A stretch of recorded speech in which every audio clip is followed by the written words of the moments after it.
या मालिकेच्या आजच्या भागात आपण पाहणार आहोत सावलीचे आई बाबा विठ्ठलाच्या मूर्तीपुढे बसलेले असतात आणि रडतच त्याच्याकडे सावलीसाठी प्रार्थना करत असतात. तितक्यात सखदेव त्या ठिकाणी येतो. तो म्हणत असतो की आई बाबा तुम्ही काळजी करू नका, आपला विठ्ठल सावलीला नक्की आपल्यापर्यंत पोहोचवेल. आणि त्यावेळी आई रडतच म्हणते, हो रे सखदेवा, त्याच्याचमुळे तर सगळ्या जगाचा कारभार सुरू आहे, पण आपली सावली कुठे असेल, कशी असेल, मला खूप काळजी वाटते. आणि त्यावेळी सखदेव खाली मान घालून म्हणतो की आई बाबा मला सगळं कळतंय, पण आपण विठ्ठलावर विश्वास ठेवू. आणि मग तो त्या दोघांना सांगतो की मला आता परत कामासाठी जावं लागेल, मी जास्त दिवस घरी नाही राहू शकत. आणि ते ऐकून ते दोघेही काळजीत पडतात. आणि त्याचवेळी ती जयंती त्या ठिकाणी येते. सावलीची आई सखदेवाला म्हणत असते की जर तू कामासाठी गेला तर मग सावलीला कोण शोधणार रे. आणि ते ऐकून जयंती चिडते. ती म्हणत असते की आता काय माझ्या नवऱ्याने कामधंदा सोडून त्या सावलीला शोधायला घरी थांबायचं आहे का? म्हणजे आधी ते काम करत नव्हते तेव्हा तुम्ही त्यांना बोलायचा आणि आता काम करतायत तर त्यांना घरी बसायला सांगताय. काहीच कसं वाटत नाही तुम्हाला? त्या सावलीमुळे ना माझ्या आयुष्यात कधीच आनंद येत नाही, नेहमी ती पोर माझ्या संसारात आडवीच येत असते. आणि मग त्यानंतर ती बडबड करतच तेथून निघून जाते. तर सावलीचे बाबा रडतच म्हणत असतात की विठ्ठला, माझ्या पोरीच्या नशिबी आलेले भोग कधी संपणार आहेत काय माहिती. आणि त्याचवेळी ती भैरवी त्या ठिकाणी येते.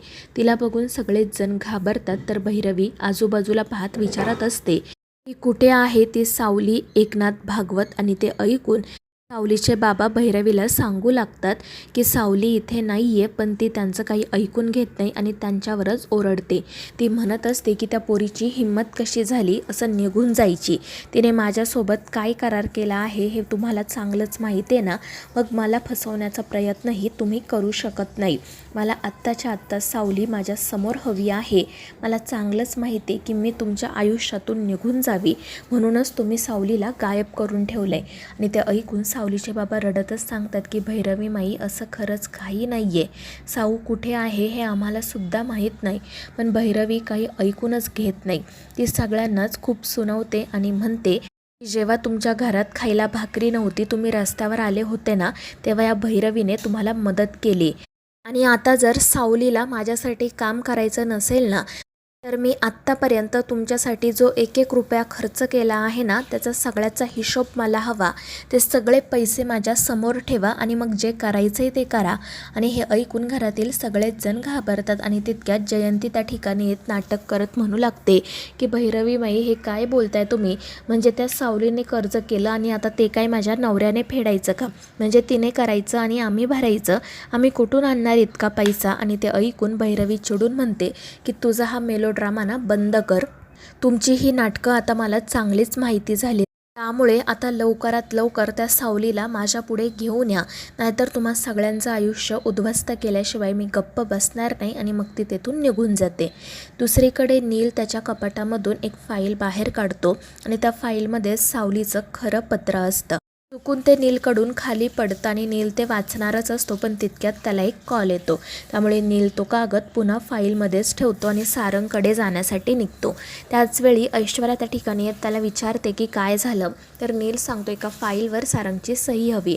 तर ऐश्वर्या म्हणते की आता तो काम करण्याच्या मनस्थितीत आहे का, त्याचं काहीतरी वेगळंच सुरू आहे. आणि त्यावेळी नील म्हणतो की हो माहिती आहे मला, पण ही सही घेणं महत्त्वाचं आहे. तर ऐश्वर्या हसतच म्हणते हो, पण मग तू आजच सही घे, कारण उद्या मॉमने सारंग आणि त्या अस्मीच्या सुपारीचा कार्यक्रम ठेवला आहे. आणि ते ऐकून नीलला काय बोलावं ते सुचत नाही आणि मग तो सारंगकडे जाण्यासाठी निघतो. तर दुसरीकडे सावली आणि ते दोघेजण जेवण करत असतात आणि त्यावेळी ताई सावलीला म्हणत असतात की पोरी, तुझ्या चेहऱ्यावर खूप तेज आहे, तुझ्याकडे पाहून तर असं वाटतंय की तू जणू विठ्ठलाची सावलीच आहे. जी खरी गोष्ट काय आहे आम्हाला नाही माहिती, आणि जर तुझी इच्छा नसेल ना, तर आम्ही तुला आग्रही करणार नाही. तुला जितके दिवस हवे तितके दिवस तू इथे राहू शकते. आणि ते ऐकून सावली रडतच त्यांच्या मांडीवर डोकं ठेवते. आणि मग त्यानंतर ती अगदी तिच्या जन्मापासूनची कहाणी त्या दोघांना सांगायला सुरुवात करते.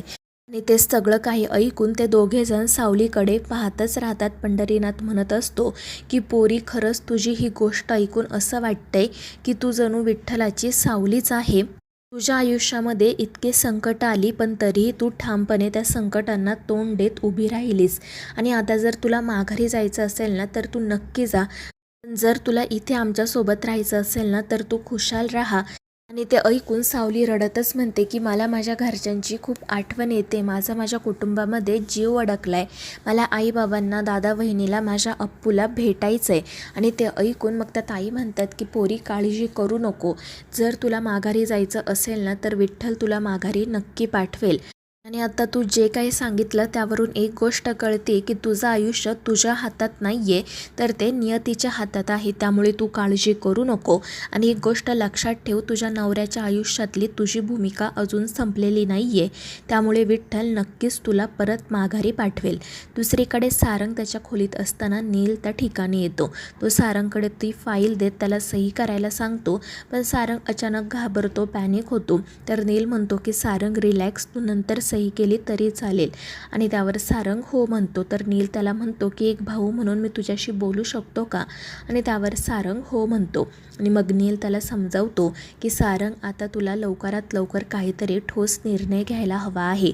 सावली खरी की ती अस्मी खरी, या कन्फ्युजनमध्ये आता तू जास्त वेळ अडकू नको. आणि मला माहिती आहे हे इतक्या लवकर कळणं सोपं नाही आहे, कारण आता सावलीसुद्धा या ठिकाणी नाही आहे. आणि मॉमने तुझ्या आणि अस्मीच्या लग्नाचा निर्णय घेतला आहे. आणि ते ऐकून सारंग म्हणतो की अरे दादा, पण मला त्या व्यक्तीसोबत लग्न करायचंच नाही आहे. जर मी तिच्यासोबत माझ्या मनाविरुद्ध लग्न केलं तर मग आयुष्यभर आपल्याला किती वाईट परिणाम भोगावे लागतील हे कळतंय ना तुला? आणि त्यावेळी मग तो नील असं म्हणतो की आईने निर्णय घेतला आहे तो तुझ्या वतीने, कारण तिलाही माहिती आहे की तू आता कोणताही निर्णय घेण्याच्या मनस्थितीत नाही आहे. आणि तिची अशीच इच्छा आहे की आपल्या मुलांनी कायम आनंदात राहावं. आणि मला खरं खरं सांग सावली, तुझं खरं प्रेम होती का नाही ना? मग तिचा इतका विचार करून काही उपयोग नाही आहे. आता तू स्वतःला सावर आणि पुढे जा. पण त्यावर सारंग काहीच उत्तर देत नाही. त्यानंतर नील तेथून निघून जातो. तर सारंग सही करण्यासाठी ती फाईल ओपन करतो आणि त्याचवेळी फाईलमधून एक कागद खाली पडतो. सारंग तो कागद उचलतो आणि बाजूला ठेवतो. पण मग त्यानंतर त्याचं पुन्हा कागदाकडे लक्ष जातं आणि तो कागद वाचायला सुरुवात करतो. आणि ती सावलीची चिठ्ठी असते. आणि जेव्हा तो सारंग कागद वाचू लागतो तेव्हा त्याला मोठा धक्का बसतो. सावलीने त्यात लिहिलेलं असतं की सारंग सर, मी भैरवी माईंना खूप मानते. आम्हाला गरजेच्या वेळी त्याच होत्या. काही कारणाने त्यांनी मला तुमच्याशी बोलायचं नाही अशा शब्दांमध्ये अडकवलं. आणि आता तुमच्याशी बोलायचं नसल्यामुळे मला तुम्हाला काही सांगताही आलं नाही. त्यामुळे तुम्ही माझ्यावर नाराज झालात आणि त्यात तुमची खरंच काही चूक नाही आहे. पण मी जर तुम्हाला तुमच्या आजूबाजूला नको असेल ना तर मी इथे राहणार नाही. मी हे घर सोडून चालली आहे सावली. आणि ती चिठ्ठी वाचून सारंगच्या पायाखालची जणू जमीनच सरकते. त्याला स्वतःच्या चुकीचा पश्चाताप होतो आणि तो ठरवतो की आता मी माझी चूक सुधारणार आणि सावलीला घरी परत घेऊन येणार. आणि मग तो रात्रीच सावलीला शोधण्यासाठी घरातून बाहेर पडतो. पण त्यावेळी सारंगचाच एक मोठा अपघात होतो. तर मित्रांनो, या मालिकेच्या पुढील भागांच्या अपडेटसाठी आपल्या चॅनेलला सबस्क्राईब करा.